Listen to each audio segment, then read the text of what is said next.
Data कई हैं, discuss करेंगे एक एक करके, बहुत ध्यान से सुनना है एक एक चीज़ को। Engineering seats in India hit 10 साल का low while management seats continue to grow. Engineering seats कम हुई हैं, मैनेजमेंट सीट्स बढ़ी हैं। इसका मतलब क्या है कि इंजीनियरिंग सीट्स की डिमांड कम हुई है, इसीलिए सप्लाई कम की जा रही है। ऑफकोर्स सी बात है। 23.6 लाख इंजीनियरिंग सीट्स भारत में अभी अवेलेबल हैं 2021-22 में, ठीक है। और ये लोवेस्ट है 2012-13 की तुलना में, यानी कि 2012-13 के बाद अब हमारे पास वो लेवल आया है जो कि लोवेस्ट है पिछले 10 सालों में, ठीक है। तो यहाँ से आपको एक इशारा मिला कि इंजीनियरिंग की जो डिमांड है एस्पिरेंट्स की तरफ से वो कम हुई है, इसीलिए सीट्स कम की जा रही हैं, क्योंकि सीट्स भरती ही नहीं है भारत में। तो 23 लाख सीट्स अवेलेबल हैं। कितने इंजीनियर्स भारत में पैदा हो रहे हैं, ठीक है, कितने लोगों के साथ जॉब अटैच हो रही है, वो बात करेंगे। लेकिन उससे पहले एक डेटा ये दिखाते हैं। ये आपको जो आर्टिकल है ये मिलेगा कहाँ पर, फिनसॉट पे। यहाँ पर बहुत ध्यान से कहानी पढ़ना। 3.6 लाख एक पॉइंट है जो कि जॉब करने वालों को दिया जाता है, मतलब कि ये CTC है, पैसा है जो लोग पाते हैं पूरे साल भर में अगर वो ज्वाइन करते हैं TCS, इन्फोसिस, HCL, विप्रो, ये बड़ी कंपनियां। बात करेंगे इन कंपनियों पे भी, लेकिन बहुत ध्यान से सुनना। ये जो 3.6 लाख रुपया है ये पिछले 10 सालों में इम्प्रूव नहीं किया गया है, यानी कि इंक्रीमेंट इन लोगों को शुरुआती सैलरी के रूप में नहीं मिला है। बहुत ध्यान से सुनना मेरी बात को कि साल 2010 से साल 2022 हमारे सामने है, ठीक है। यहाँ से आप पढ़ भी सकते हो। पिछले 10-12 सालों में जो स्टार्टिंग सैलरी है उसे बढ़ाई नहीं गई है। इसका मतलब क्या है? इसका मतलब यहाँ पर 2 वर्ड्स में समेटा गया है, एक्सेस सप्लाई, यानी कि a lot of engineers market place में अवेलेबल हैं, और क्योंकि एक बंदे के सामने दूसरा बंदा कम सैलरी पे काम करने के लिए तैयार हो जाता है, इसीलिए सैलरी नहीं बढ़ाई गई है, ठीक है। बहुत ध्यान से इसका इशारा समझना। सैलरी बढ़ना बिल्कुल आम बात है। पिछले 10-12 साल में सरकारी नौकरी करने वालों की सैलरी दुगना से भी ज़्यादा बढ़ गई है। जी हाँ, सरकारी नौकरी जो लोग कर रहे हैं उनकी सैलरी दुगने से भी ज़्यादा बढ़ी है पिछले 10-12 साल में, किसी से भी पूछ लो। लेकिन जो एक टिपिकल इंजीनियर है जो बड़ी कंपनी में TCS, इन्फोसिस, HCL और विप्रो में जा रहा है, उसकी सैलरी नहीं बढ़ी है, स्टार्टिंग सैलरी, ठीक है। ये हो गया। एक और इशारा हमको मिला कि क्यों ये जो सीट्स कम की गई हैं वो कम क्यों की गई हैं, और जो सैलरी है वो क्यों नहीं बढ़ाई जा रही है। एक्सेस सप्लाई के कारण यहाँ पर 2 शब्द में ये बात समेटी गई है। और थोड़ा सा डेटा में घुसेंगे तो हमारे सामने ये डेटा आएगा, ठीक है। कुछ लोग सोच रहे होंगे कि चलो स्टार्टिंग में ना सही तो बाद में तो सैलरी बढ़ जाती होगी, लेकिन ये जो डेटा उठाया गया है ये बहुत ही बेहतरीन तरीके से आपको बता रहा है कि अगर आपके पास 8 से 10 साल का एक्सपीरियंस भी है तो भी जो आपकी सैलरी की रेंज है वो 5 लाख या 6 लाख तक भी नहीं पहुंचती है, ठीक है। जो एवरेज सैलरी बैठ रही है, ठीक है, शुरुआत में वो 4.1 लाख आ रही है, यानी कि 0 से 2-3 साल का आपको एक्सपीरियंस है तो 3-4 लाख रुपए। और जो एक्सपीरियंस के बाद यानी कि 9-10 साल का आपको एक्सपीरियंस हो गया तो भी आपकी जो एवरेज सैलरी है वो 4-5 लाख रुपए के ऊपर नहीं जा रही है। 4-5 लाख रुपए कितने होते हैं? 40,000 महीने के, 12 चौका 48, 12 × 4 48, ठीक है। तो ऐसे कैलकुलेशन कर लो, लगभग 5 लाख रुपए तब आते हैं। यानी कि एक इंजीनियर जब 4 साल पढ़ाई कर लेता है उसके बाद उसे 40,000 की भी नौकरी पाने में लाले पड़ रहे हैं। एक और डेटा मैं शेयर करता हूँ, उसके बाद चीज़ें बताऊँगा। बहुत ध्यान से यहाँ पर देखिए, जो अनएम्प्लॉयमेंट रेट है इंडिया में यूथ का वो बढ़कर के 28.26% में आ गया है। ये डेटा डायनामिक है लेकिन फिर भी खतरनाक तरीके से बढ़ा हुआ है, और पिछले 2-3 सालों में तो भयंकर तरीके से बढ़ा है। अब क्या इसकी भरपाई इंजीनियरिंग ग्रेजुएट्स कर पाएंगे? नहीं, क्योंकि वो उतने स्किलफुल हैं ही नहीं भारत के इंजीनियर्स की वो किसी भी जगह पे और जाकर के जॉब कर लें। और एक चीज़ बताता हूँ, जैसे 23 लाख सीट्स हैं उसमें से जो सीट्स फुल होती हैं यानी कि 15-16 लाख, कभी कभी 18-20 लाख भी पहुंच जाता है, यानी कि 3-4-5 लाख हमेशा सीट्स जो हैं वो खाली जाती हैं, यानी कि कॉलेजेस को होता है नुकसान। और एक चीज़ और इंटरेस्टिंग बता रहा हूँ, बहुत सारे ऐसे IITs हैं, NITs हैं, IIITs हैं जहाँ पर सीटें खाली चली जाती हैं, वहाँ पर पढ़ने वाला कोई नहीं होता है। उसके कारण अलग अलग होते हैं, कभी मैनेजमेंट कोटा का इशू होता है। तो एक और चीज़ समझ लेना कि मैनेजमेंट कोटा जो प्राइवेट पब्लिक पार्टनरशिप वाली IITs बनी हैं या फिर जो प्राइवेट स्कूल प्राइवेट कॉलेजेस होते हैं वहाँ पर बहुत आसानी से मिल जाता है, और वो भी बात करेंगे। लेकिन अभी ये समझो कि जो ये 15-16 लाख इंजीनियर प्रति वर्ष भारत में पैदा हो रहे हैं, इनमें से जो जॉब मिलती है वो लेस देन 2 लाख को मिलती है भारत में। ये जो लेस देन 2 लाख को जॉब मिलती है उनको ये सैलरी मिल रही है, यानी कि जो बाकी बचे 12 लाख, 13 लाख, 14 लाख इंजीनियर्स उनको ये भी नौकरी नसीब में नहीं है। ठीक, समझ में आई बात? नहीं समझ पाए? मैं ये क्या समझा रहा हूँ कि जो 15-16 लाख इंजीनियर्स भारत में पैदा हो रहे हैं, उनमें से केवल 2 लाख को नौकरी मिल रही है, जो डेटा हमने यहाँ पर डिस्कस किया, जिनकी सैलरी ऐसे इम्प्रूव करती है एक्सपीरियंस वाइज। और यहाँ पर जो इनकी स्टार्टिंग सैलरी है 3.6 लाख, ये किसको मिल रही है? जो शुरुआत कर रहे हैं। और शुरुआत कितनों की हो पा रही है जॉब लेकर के? बहुत कम डेटा है। ठीक, बहुत कम डेटा है, लेस देन 20% है, इतना तो फिक्स समझ लो। बाकी और रिसर्च करोगे तो बात समझ में आ जाएगी। अब आईटी फर्म्स में जाने का सपना सबका होता है, और ये भी बात पता ही होगी कि जो इंजीनियर्स बनना चाहते हैं वो सबसे पहली चॉइस कंप्यूटर साइंस को ही लेते हैं। ठीक है, और वहीं पर सबसे ज़्यादा सीट्स भरी जाती हैं, सबसे ज़्यादा डिमांड उसी चीज़ की है, तो ऑफकोर्स सी बात है सबसे ज़्यादा जॉब्स की कंपनियां भी उन्हीं को, मतलब जो सबसे ज़्यादा कंपनीज़ हैं जो इंजीनियर्स ढूंढ रही हैं वो कंप्यूटर ग्रेजुएट्स को ही ढूंढ रही हैं। ठीक है, अब सोचो कि भारत में बहुत सारे इंजीनियर्स हैं जो कंप्यूटर से इंजीनियरिंग करके बैठे हुए हैं, उनको जॉब नहीं मिल रही है। बहुत ऐसे हैं जो बहुत ही छोटी सी जॉब कर रहे हैं। छोटी सी जॉब का सेंस मैं 3.6 लाख को भी हटा रहा हूँ, उसके भी नीचे वो यानी कि अंडर पेड हैं, लेकिन क्योंकि एक्सेस सप्लाई है इसलिए उनको वो जॉब करनी पड़ रही है। अब जो 3.6 लाख की जॉब कर रहे हैं बड़ी कंपनियों में जैसे कि विप्रो, ठीक है, बात करूँगा, ये 42% शेयर गिरा हुआ है इनका। ठीक है, क्यों गिरा है? ग्लोबल रिसेशन की सुगबुगाहट है, और मेटा जैसी कंपनियां हायरिंग बंद कर चुकी हैं। बहुत सारी कंपनियां जो है बात कर रही हैं कि अभी हम नई हायरिंग नहीं लेंगे। ठीक, और फिर वो क्या हाल कर रही है इंजीनियर्स का वो तो पता ही। ठीक है, ये सिर्फ विप्रो की कहानी नहीं है, इन्फोसिस देख लो, ठीक है, HCL टेक देख लो, 30% गिरा हुआ है एक साल के अंदर इनका शेयर। इन्फोसिस भी 22% नीचे है। सबसे बड़ी कंपनी भारत की IT सेक्टर की, वो भी 18% ईयर टिल डेट में गिरी हुई है। ठीक है, टेक महिंद्रा देख लो 40% गिरी हुई है। ठीक है, और ऐसा नहीं कि हर जगह ऐसे बिकवाली आई हुई है। जो भारत की सबसे बड़ी कंपनी है रिलायंस इंडस्ट्रीज़, वो पिछले एक साल में यानी कि ईयर टिल डेट 8% का रिटर्न दी हुई है, यानी कि 8% पॉजिटिव है। और पिछले 6 महीने में निफ्टी भी लगभग 8-9% ऊपर ट्रेड कर रही है। तो नेट चीज़ें भारत के पक्ष में चल रही हैं, बस IT कंपनियां नहीं परफॉर्म कर रही हैं। और जब वो रियल में परफॉर्म नहीं कर रहे, उनका शेयर नहीं चल रहा है, तो वो नई हायरिंग पे भी मेन फोकस रखेंगी नहीं। और जिनको भी रखेंगी, पहली बात तो कम रखेंगी, और दूसरी चीज़ जो वहाँ पर सैलरी की बात है, सैलरी हाइक की भी पॉसिबिलिटी काफ़ी कम हो जाती है। अब जो सबसे बड़ा मुद्दा आता है वो आता है एट्रिशन का। एट्रिशन मतलब लोग नौकरी छोड़ करके जाते क्यों हैं। ठीक, तो पहला वर्कलोड हो जाता है, ये सबसे ख़तरनाक बात है। दूसरी चीज़ क्या है कि कंपनियाँ आपको मैच्योरिटी का कोई फ़ायदा देती नहीं है, यानी कि आप 3 साल किसी कंपनी में, 4 साल किसी कंपनी में काम कर लिए, फिर भी वो आपकी सैलरी उतनी तरीके से नहीं बढ़ाती हैं जहाँ अगर आप कहीं जॉब स्विच करते हो तो उतनी बढ़ सकती है। यानी कि जॉब स्विच करके बहुत सारे लोग एडवांटेज उठा लेते हैं, इसी कारण जो एट्रिशन रेट है यानी कि नौकरी छोड़ने का जो रेट है IT फर्म्स में, वो भी बढ़ता हुआ जा रहा है। और कोई भी कंपनी हो, चाहे इन्फोसिस, विप्रो, TCS कोई भी हो, अगर वहाँ पर एट्रिशन हो रहा है तो जो पॉजिटिव कारण होता है, यानी कि जो आपको एक्स्ट्रा सैलरी मिल रही है तो आप जा रहे हो, इसका मतलब जो परसेंटेज होता है काफ़ी कम होता है। जो मेन रीज़न है वो होता है टॉर्चर का।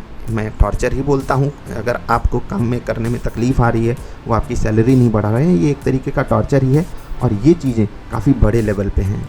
तो मैं क्या कह रहा हूँ कि क्या इंजीनियरिंग करना बेकार है? नहीं, मैं कुछ और कह रहा हूँ। मैं कह रहा हूँ कि जहाँ पर एक्सेस सप्लाई हो वहाँ पर आप खुद भी एक सप्लायर जा कर के बन जाओ, ये कभी भी अच्छा डिसीजन नहीं होता है। तो बहुत इत्मीनान से सोचो समझो कि भारत में जो ये नौकरी पाने वाले लोग हैं, 2 लाख इंजीनियर्स हैं, इसमें अप्रॉक्सीमेटली 1 लाख बहुत ही प्रीसियस इंस्टीट्यूशंस में पढ़ करके नौकरी पाते हैं। IIT हो गए, NIT हो गई, IIITs हो गई, उसके बाद भी कुछ कॉलेजेस हैं।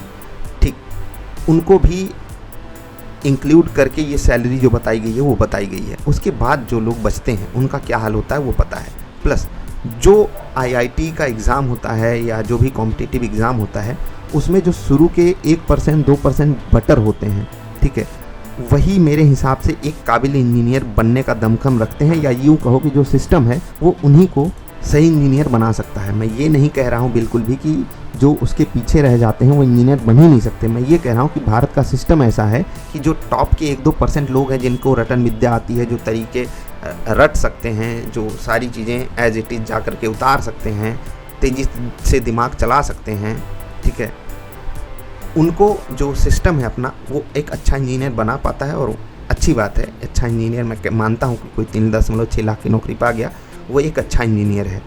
लेकिन जो सबसे खतरनाक बात यहाँ पर है उसको समझना कि जो बाकी पीछे बचे हुए लोग होते हैं ना, वो इसी रेस में फंस जाते हैं और फिर वो क्रिएट करते हैं एक्सेस सप्लाई, क्योंकि आजकल के माँ बाप के पास बहुत पैसा है तो वो फूंकने पे एकदम लगे रहते हैं कि मैं अपने बच्चे को बनाऊंगा तो इंजीनियर ही।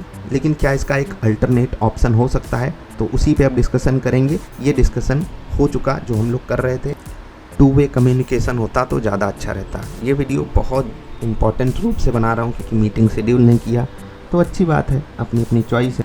कभी कभी होता है कि जब सबसे ज़्यादा ज़रूरत हो तभी हेल्प करनी चाहिए किसी की, तो ऐसा नहीं हर समय हेल्प हेल्प हेल्प करते रहोगे तो वो तो लाचार हो गया ना।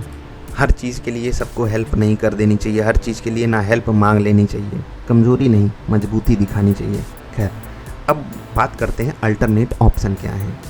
तो सबसे पहला अल्टरनेट ऑप्शन है गवर्नमेंट जॉब।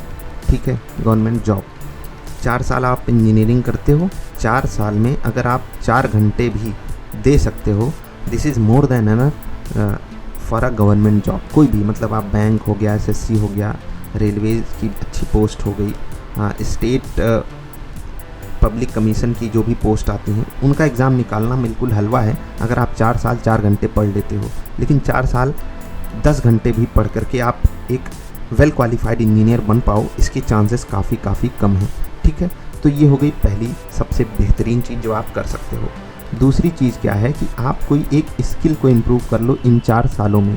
ठीक है, वो स्किल एनिमेशन तक भी जा सकती है। ठीक है, एनिमेशन सीखने के लिए आपको एक डिग्री भी कभी कभी लेनी पड़ती है और बहुत केसेस में अच्छी जगहों पे अगर आप सीखते हो तो आपके पास एक हाई एंड सिस्टम होना चाहिए, दूसरा हाई एंड सॉफ्टवेयर होना चाहिए। दोनों का खर्चा अप्रॉक्सीमेटली 2-2.5 लाख रुपए आता है और एनिमेशन की सुपर डिमांड है आने वाले समय में। जैसे अभी जो एड टेक यानी कि एजुकेशन में जो टेक्नोलॉजी इन्वॉल्व हुई है वहाँ पर एनिमेशन की भयंकर वाली डिमांड है। और मैं मार्केट को भी स्टडी करके ये चीज़ पाया हूँ कि जो ऐसी कंपनियाँ भयंकर बूम पे हैं और आने वाले 5-7 सालों में वो बहुत भयंकर जॉब निकालेंगी और वहाँ पर बहुत भयंकर डिमांड आने वाली है। मतलब ये सिर्फ मेरा अनुमान है, ऐसा नहीं कि आ भी जाए, लेकिन एनिमेशन एक स्किल के रूप में कितनी बड़ी चीज़ है वो आप जाकर के फीवर या फ्रीलांसर वाली किसी भी वेबसाइट पे जाकर के चेक कर लो। एक घंटे के लोग $10 ले रहे हैं। $10 का मतलब 700-800 रुपये 1 घंटे का ले रहे हैं आपके लिए एनिमेशन का काम करने के लिए। यानी कि अगर आप एक दिन में 5 घंटे भी काम करते हो तो एक दिन का आप 3 से 4 हज़ार रुपये कमा रहे हो, जो कि महीने का अप्रॉक्सीमेटली 1 लाख बैठता है। अब ये सपने की तरह नहीं है, मैं सिर्फ बता रहा हूँ एनिमेशन की जो डिमांड है इवन अभी भी है और आने वाले सालों में भी बढ़ेगी। तो पहला ऑप्शन क्या है, गवर्नमेंट जॉब का। इसकी प्रिपरेशन आज से ही, यानी कि अगले 4 साल जो आप इंजीनियरिंग करना चाहते हो उसकी जगह पे आप ये कर सकते हो इसकी प्रिपरेशन, और सस्ते में भी हो जाएगा। सबसे सस्ता वाला काम ये है और इसके साथ भी आप ये चीज़ें कर सकते हो। तो हो सकता है ये दोनों चीज़ें एक साथ मैनेज हो जाएं। और जो इंजीनियरिंग में 8-10 लाख रुपए जलाने जा रहा है, अगर मैं इसलिए जलाना बोला क्योंकि 90% लोग वहाँ पर पैसा जलाते ही हैं, 10 ही % लोग हैं जो उसका सदुपयोग कर पाते हैं। ठीक है, और 10% कौन है वो तो पता ही है ना, वो पता चल जाता है कि मैं किस काबिल हूँ। ठीक है, क्या मैं वहाँ पर सर्वाइव कर पाऊँगा या नहीं। ठीक है, जो दूसरी चीज़ है, यहाँ पर आप जो काम कर रहे हो खुद के हाथ में स्किल ला करके, वो एक लड़की के तौर पे बहुत इंपॉर्टेंट चीज़ है, वो तो पता ही होगी। लेकिन चाहे आप लड़की हो चाहे आप लड़का हो, अगर आपके हाथ में स्किल है तो जो लोकेशन होगी वो आप खुद सेलेक्ट कर सकते हो कि मैं कहाँ से कौन सा काम करूँगी। एक लड़की के रूप में ये बहुत इंपॉर्टेंट चीज़ होती है, लेकिन आप का जेंडर मायने रखता ही नहीं है। अगर आपके हाथ में स्किल है, स्किल गेन कीजिए, किसी भी एंगल की वो स्किल हो सकती है। कंप्यूटर की स्किल हो सकती है, वीडियो एडिटिंग आती है, ग्राफिक डिज़ाइनर बन सकते हो, कोडिंग आप सीख सकते हो, प्रोग्रामिंग लैंग्वेजेस सीख सकते हो, और बहुत सारे ऐसे फ्रीलांसर वेबसाइट्स हैं जो किसी एक चीज़ में आपकी अगर एक्सपर्टीज़ हो गई, इंजीनियरिंग में आपको 72 चीज़ें सिखाई जाएंगी, हर एक चीज़ में आप एक्सपर्टीज़ नहीं गेन कर सकते हो, किसी एक में ही करनी पड़ेगी। तो उससे अच्छा क्या हो सकता है कि आप शुरुआत ही किसी एक चीज़ में एक्सपर्टीज़ बनाने की कर दो, और एक फ़ीमेल के रूप में इससे बेस्ट कुछ हो नहीं सकता, क्योंकि आगे चल के और भी जिम्मेदारियाँ उठानी होती हैं। ठीक है, और गवर्नमेंट जॉब हो गई तो वहाँ पर सिक्योरिटी एक अलग ही लेवल की होती है, इवन किसी के लिए भी, लेकिन वुमेंस के लिए कुछ ज़्यादा ही प्रेफरेंस उसको, मतलब वहाँ पर मेरे हिसाब से 50% एक रिजर्वेशन वुमेंस के लिए होना चाहिए। लेकिन खुद ही समझ जाओ कि एक गवर्नमेंट जॉब के लिए काफ़ी सुटेबल होती हैं लड़कियाँ, विमेंस, क्योंकि वो करप्शन वगैरह भी कम करती हैं मेरे हिसाब से। बाकी चीज़ें ऊपर नीचे होती हैं। ठीक, स्किल की बात हो गई। और अगर मान लो कि मैं इनमें से कुछ भी नहीं करना चाहती, मुझे इंजीनियरिंग ही करनी है, इंजीनियरिंग ही करनी है, तो अगर अपने आप को 4 साल 8 घंटे, ठीक है, घिस के लगा सकते हो किसी चीज़ में, तो आपको एक बढ़िया आउटपुट भी मिल सकता है। लेकिन जो वहाँ से एक्सपेक्टेशन है वो कुछ बड़ी मत रखना, नहीं तो चीज़ें फेवर में नहीं जाएंगी। ठीक है, धीरे धीरे करके अगर आपको लगता है कि आप बेटर कर सकते हो तो बिल्कुल जा कर के करो।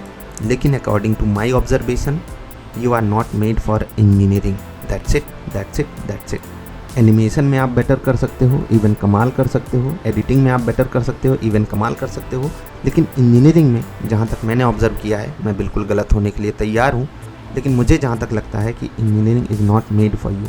और अगर मान लेता हूँ कि आप ये मानते हो कि नहीं नहीं मैं बनी हूँ इंजीनियरिंग के लिए या मैं बना ही हूँ इंजीनियरिंग के लिए, तो जो एनालिसिस होती है सेक्टर की, चीज़ों की, स्टॉक गिर रहे हैं, कंपनियां हायरिंग करने पे नहीं खड़ी हैं, वो एम्प्लॉयज़ को ही निकाल दे रही हैं, सैलरी नहीं ढंग की दे रही हैं, सीट्स कम हो रही हैं, अन्य जगहों पे सीट बढ़ रही हैं, तो ये सब डेटा भी एनालाइज किया जाता है। उसके बाद ही कोई रेशनल डिसीजन हम ले पाते हैं। बाकी at the end of the day choice आपकी है। आपको खुद की आज़ादी कमानी है, और जो खुद की आज़ादी होती है उसको कमाने के लिए मेहनत कहीं भी हो करनी ही पड़ेगी। चाहे आप गवर्नमेंट जॉब की प्रिपरेशन करो, वहाँ पर भी बहुत अच्छी पोस्ट्स हैं, बहुत अच्छी सैलरी है। स्किल इंप्रूव करोगे, वहाँ पर भी बहुत अच्छी सैलरी है, बहुत अच्छी स्किल अगर आपके पास हो गई तो मतलब घर बैठे आप अच्छी खासी अर्निंग कर सकते हो। और अगर आपने अच्छी खासी इंजीनियरिंग कर ली, ठीक है, सारे एडवर्सिटीज़ के बावजूद भी एक अच्छे इंजीनियर की हमेशा डिमांड होगी देश में। तो अगर आपको लगता है कि आप एक अच्छे इंजीनियर बन सकते हो इतनी एडवर्सिटीज़ के बाद भी, तो well and good, follow your path. लेकिन एक बात हमेशा याद रखना कि जो भी डिसीजन रेशनल माइंडसेट से नहीं लिया जाता, उसके लिए बाद में बहुत पछतावा होता है। बहुत से लोगों पर, बहुत सारे इंजीनियर से इंटरेक्शन हुआ और उन्होंने एक ही बात बोली कि ट्रैप जैसा महसूस होता है। 4 साल जब कर रहे होते हैं तो भी, उसके बाद जब एक ट्रैप जैसी जॉब मिल जाती है, और वो जॉब बिल्कुल भी वुमेन के लिए तो बहुत ही कम सूटेबल होती है, बहुत बहुत बहुत प्रेशर होता है।